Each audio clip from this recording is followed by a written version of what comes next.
이진숙 방송통신위원장이 위법적 행보를 거침없이 이어가고 있습니다. 이번엔 공영방송 EBS 사장을 임명하며 또 부위원장과 둘이서 의결을 강행했습니다. 문제의 2인 의결에 대해선 최근 대법원까지 확정적으로 제동을 거는 결정을 내렸는데요. 언론계와 시민사회의 비판이 거센 가운데 다시 법정 공방이 예고돼 있습니다. 정리하겠습니다. 대한민국은 법치 국가입니다. 최종적으로 형벌에 대한 최종적 판결은 대법원이 합니다. 그리고 법률이라든가 고위공직자의 파면 등에 관하여는 최종적으로 헌재가 판단합니다. 현재 EBS 사장은 김유열 사장님입니다. 예, 교육방송법 10조 3항에 따라 지금 현재 사장이십니다. 예, 그렇기 때문에 관계된 본안 1심 소송이 나올 때까지 EBS를 흔들림 없이 잘 지켜주시기 바랍니다. 그리고 이 자리에서 신동호 진동호 씨가 내가 적법하게 뽑혔다 이렇게 얘기했는데 틀린 말임을 밝혀둡니다. 저 주세요. 6분 주세요. 네. 틀린 말임을 밝혀둡니다. 앞으로 그 말이 정말 적법하다 이게 증명되려면 행정법원 소송 2심 판결에서 이기거나 본안 소송에서 이겨야 한다는 점을 말씀드립니다. 발언 기회를 좀 주시겠습니까? 아니요. 정리를 하신다면 아니요. 일방적으로 말씀하시면 아닙니다. 나가주세요. 나가주세요.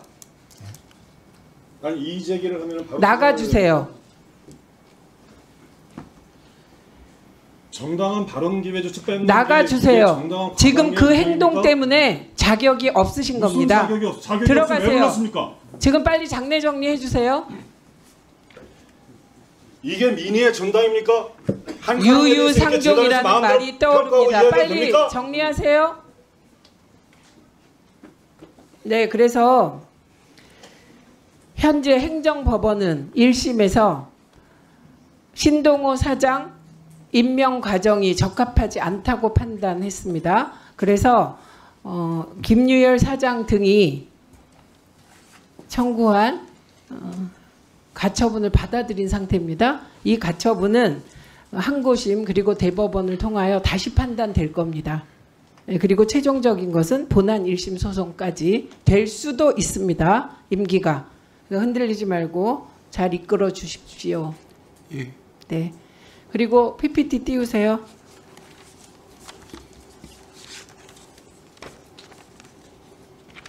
지금 계속 가처분 소송의 결과만 대법원까지 나왔다고 해서 본안 소송에서 이긴 사례들을 모은 것입니다. 이 본안 소송에서 이긴 사례들은 주로 방심위가 법정 제재를 가한 것들입니다. 방송사 프로그램에 대하여. 그래서 지금 2024년 10월 17일 서울행정법원 PD수첩 제재가 취소됐습니다. 이건 본안 소송이고요. 2024년 12월 10일 역시 본안 소송 판결이 나왔습니다.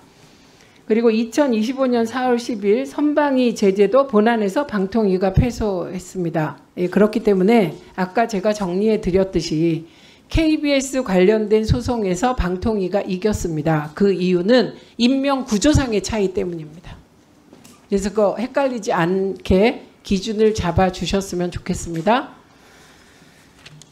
더 이상 질문하실 위원님이 안 계신 것 같습니다. 이상으로 질의를 마치도록 하겠습니다. 먼저 이진숙 방송통신위원장님께 질문 드리겠습니다. 제가 방금 네 분을 지명하면서 2명의 사장이라는 표현을 썼습니다. 지금 국회 과방위 현안 질의장에 EBS 한국교육방송공사 사장이라고 하는 분이 2분이나 계십니다. 참고인 김유열 사장, 증인 신동호 사장. 누가 사장입니까? 방송통신위원회가 선임한 사장은 신동호 사장입니다. 네, 자 김유열 사장님, 예. 지금 EBS 사장이 누굽니까? 예, 접니다. 네, 자 신동호 사장님, EBS 사장이 누굽니까? 예, 저는 적법하게 임명된 EBS의 사장이라고 생각하고 이 자리에 와 있습니다. 네, 그런데 왜 지금 출근을 못하는 상황입니까? 뭐 이미 보도돼서 다 알고 계시겠지만 제 첫 출근 날부터 출근 저지가 있어서 원활한 업무 수행이 좀 쉽지 않았기 때문에 외부에서 업무를 진행했었고요. 이후 가처분 신청이 1심에서 인용이 됐기 때문에 지금 현재는 제가 출근하지 않고 있는 상황입니다. 네, 자 방금 언급하신 첫 출근 현장의 모습을 영상으로 준비했습니다. 여러분 함께 보시겠습니다. 여기 계실 분이 아니신 것 같습니다. 제가 봤을 때는 여기에 입각하신 분이 아닌 것 같습니다. 어디서 인사권이라고 존중받아야 된다고 말했습니까? 대법원에서 이인체제 불법 임명이라고 명확하게 말했습니다. 박사님, 다투도 자의적으로 해석하십니까? 네, 지금 제가 알기로는 현 사장님께서 가처분 넣으신 걸로 알겠습니다. 그때까지 오지 마십시오. 불법 임명을 집에 가. 네, 자 지금 맨 마지막 화면을 좀 정지시켜 주시고요. 네, 제가 질문하는 동안에 그 영상을 좀 다시 한번 소리 없이 틀어주셔도 좋을 것 같습니다. 맨 마지막 화면 여러분 기억하실지 모르겠습니다. 웃으면서 팔짱을 끼고 있는 모습이었습니다. 저는 뉴스를 보면서 깜짝 놀랐습니다. 그러면서 하나의 사자성어가 떠올랐습니다. 의기양양. 그래서 제가 그 사전을 좀 찾아보니까 뜻한 바를 이루어 만족한 마음이 얼굴에 나타난 모양. 그런 심정이셨습니까? 제가 첫 출근 당시에 노조에서 출근 저지를 했었던 때 제가 했던 첫 번째 멘트는 이거였습니다. 우리 대화 좀 합시다였습니다. 저는 불필요한 오해와 잘못된 왜곡된 내용에 대해서 대화를 하고 싶어서 대화를 하자라는 게 제 첫 마디였고 시종일관 저는 그런 태도로 출근 저지 때마다 발언을 해왔습니다. 네, 그렇습니까? 됐습니까? 네. 됐고요. 다시 한번 이 장면 한번 틀어주십시오. 맨 마지막 부분에. 네, 웃으면서 팔짱을 끼고 있는 모습이 그렇게 직원들과 적극적으로 대화를 하려고 하는 그런 마음이었는지 저는 궁금하고요. 제가 이때 화면을 보면서 EBS 직원들이 아무리 떠들고 출근을 방해해도 나는 EBS 사장이다 뭐 이런 심정이 아니었을까라고 생각을 했었습니다. 자, 김유열 사장님. 예, 중대한 위법이 있다면서 신임 사장에 대한 임명 집행정지 가처분 신청과 임명처분 무효 확인 본안 소송을 제기하셨군요. 예. 왜 중대한 위법이 있다고 판단하셨습니까? MBC 박문진 이사 전례가 대법까지 결정이 있었고 또 연이어 그 유사 그 법원에서 결정이 있어서 EBS에서도 그런 똑같은 일이 그 일어나면 EBS는 또 MBC도 아니고 굉장히 여러 가지로 굉장히 취약한 방송사라 EBS 향후에 굉장히 어려움이 발생될 거다 이렇게 생각을 했습니다. 네, 자 이진숙 위원장님, 사장으로 인정하지 않으시는 김유열 사장께서는 중대한 위법이 있다고 주장을 하셨습니다. 그리고 실제로 4월 7일 법원은 신동호 사장에 대한 임명처분 무효 확인 소송의 집행정지 신청을 받아들였습니다. 그런데 바로 또 항고를 제기하셨군요. 자, 2인 체제 위법성에 대해서 문화방송 대주주인 박문진 이사 등 6명에 대해서도 대법원은 3월 13일에 확정 판결을 내렸습니다. 방통 2인 체제 의결의 문제점을 지적했고 헌법재판소도 방통 2인 체제 위험성에 대해서 계속해서 지적했고 그럼에도 불구하고 이 인사를 밀어붙인 이유가 뭡니까? 방송통신위원회 설치와 운영에 따른 법률에 따르면 13조 2항에서 방송통신위원회는 2인의 요구에 따라서 개의할 수 있고 위원장 단독으로도 개의를 할 수 있습니다. 언급하신 헌법재판소의 판결은 2인 체제에 의한 결정이 있었지만 기각이 됐습니다. 네, 좋습니다. 자, 이진숙 위원장의 얘기를 들어보면 도대체 민주공화국 대한민국의 방송과 통신을 책임지는 사람으로서 헌정 질서와 또 법 질서에 대해서 제대로 된 생각을 가진 분이신가 저는 의문이 들지 않을 수가 없습니다. 도대체 어떻게 대법원, 헌법재판소, 행정법원에서 계속해서 잇따라서 2인 체제 위법성을 지적하는데도 그걸 받아들이지 못하겠다고 억지 주장을 하고 궤변을 펴는지 도저히 이해할 수가 없습니다. 이호찬 위원장님 어떻게 생각하세요?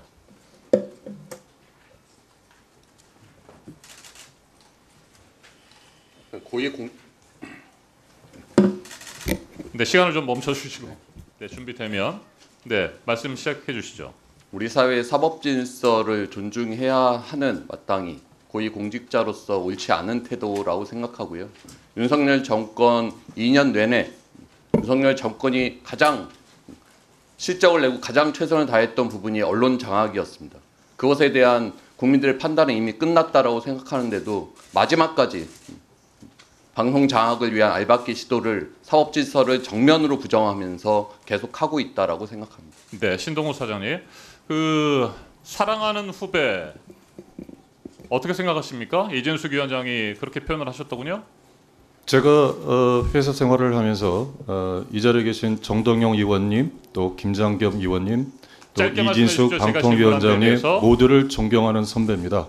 또 그분들이 과히 저를 그렇게 나쁘게 보지 않았다고 생각하고요. 네, 자, 제가 됐습니다. 28년 가까운 자, 회사 생활을 멈추세요. 하면서 네, 그릇되지 멈추시죠. 않게 살았다는 됐습니다. 뜻이라고 생각합니다. 네, 자, 교육은 정치에 휘둘리지 않아야 된다는 거 인정하십니까? 인정합니다. 네, 그래서 교육방송은 정치적 중립성을 갖춰야 되겠죠.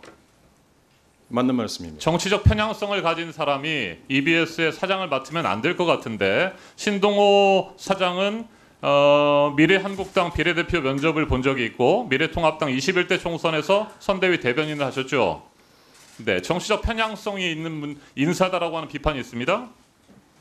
저는 그 부분에 대해서 누차 여러 번 이야기했습니다만 EBS 이사회 이사 재직 시에 이사회 회의록을 보셔도 나옵니다만은 저는 한 개인의 특히 공직에 있는 사람의 정치적 성향은 투표소에서 기표할 때 표현하는 것이라고 이야기했고 어떤 경우에도 진영 논리에 따라서 움직여서는 안 된다라는 것을 이사회에서 수도 없이 강조했고 또 그렇게 진행해 왔습니다. 그렇게 강조하는 게 중요한 것이 아니고 신동호 씨가 그동안 해왔던 여러 가지 행태들이나 언행들을 보면 정치적 편향성이 있다라고 하는 부분들을 지적을 하는 겁니다. 정말 죄송한 말씀입니다만 의원님께서 구체적으로 제 어떤 행태와 언행이 정치 편향적이라고 생각하시는지 저는 오히려 궁금합니다. 자, 이정원 의원님 추가 질의하시고요. 저기 김유열 사장님, 예. 제가 한 가지 물어보겠습니다. 들어가십시오. 그동안에 저런 경력, 특정 정당에 출마했던 분